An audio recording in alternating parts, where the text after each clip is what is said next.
شروع اللہ کے نام سے جو بڑا مہربان نہایت رحم کرنے والا ہے۔ یہ بیان سورہ الحج کی آیات کی تفسیر ہے، جو مولانا شفیع عثمانی صاحب کی مشہور تفسیر معرف القرآن سے لیا گیا ہے۔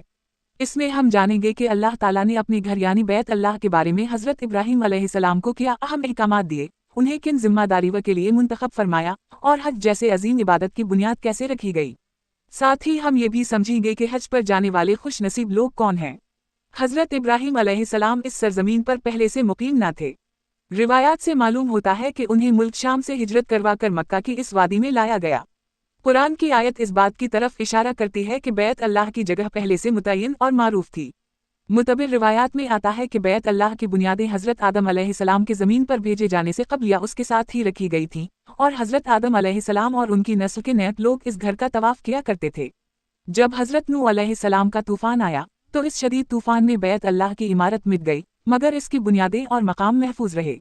پھر جب حضرت ابراہیم علیہ السلام کو یہاں لا کر ٹھہرایا گیا تو اللہ تعالیٰ کی طرف سے انہیں حکم دیا گیا یعنی میری عبادت میں کسی کو شریک مت کرنا۔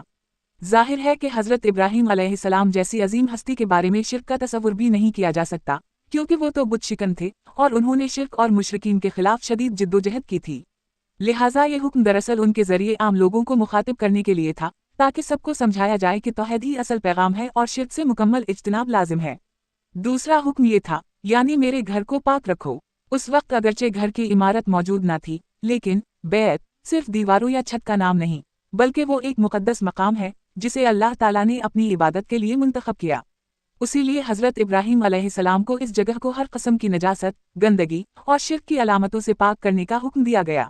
بعض روایات کے مطابق اس وقت یہاں عمالقہ اور دیگر مشرک اقوام کے بت رکھے ہوئے تھے جن کی پوجا کی جاتی تھی، اس لیے اس جگہ کو شرک کی گندگیوں سے پاک کرنا ضروری تھا۔ اس حکم کے ذریعے ایک اور سبق دیا گیا کہ جب خلیل اللہ جیسے پاکیزہ پیغمبر کو بیت اللہ کی تطہیر کا حکم دیا گیا تو عام مسلمانوں کو اس گھر کی حرمت اور طہارت کا خیال رکھنے میں کتنی زیادہ سنجیدگی برتنی چاہیے۔ طہارت صرف ظاہری صفائی ہی نہیں، بلکہ دلوں کی پاکیزگی اور نیتوں کی اخلاص کے ساتھ بھی جڑی ہوئی ہے۔ تیسرا اہم حکم حضرت ابراہیم علیہ السلام کو یہ دیا گیا، یعنی لوگوں میں حج کا اعلان کر دو۔ حضرت ابن عباس رضی اللہ عنہ بیان کرتے ہیں کہ حضرت ابراہیم علیہ السلام نے عرض کیا، یا رب، اس ویران اور سنسان وادی میں میری آواز کون سنے گا؟ اللہ تعالیٰ نے فرمایا، اے ابراہیم، تمہارا کام صرف اعلان کرنا ہے، آواز پہنچانا ہمارا کام ہے۔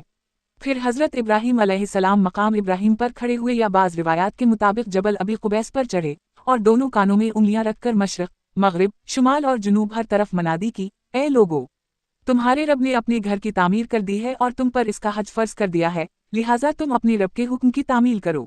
اس اعلان کی گونج محض اس وقت کے انسانوں تک محدود نہ رہی، بلکہ اللہ تعالیٰ نے اسے پوری دنیا میں پھیلا دیا، حتیٰ کہ وہ تمام روحیں جو قیامت تک پیدا ہونی تھیں ان تک بھی یہ صدا پہنچائی گئی۔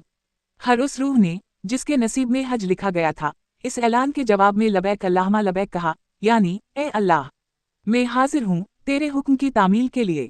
حضرت ابن عباس رضی اللہ عنہ فرماتے ہیں کہ آج جو حاجی تلبیہ یعنی لبیک کہتے ہیں وہ اسی ندائے ابراہیمی کا جواب ہے۔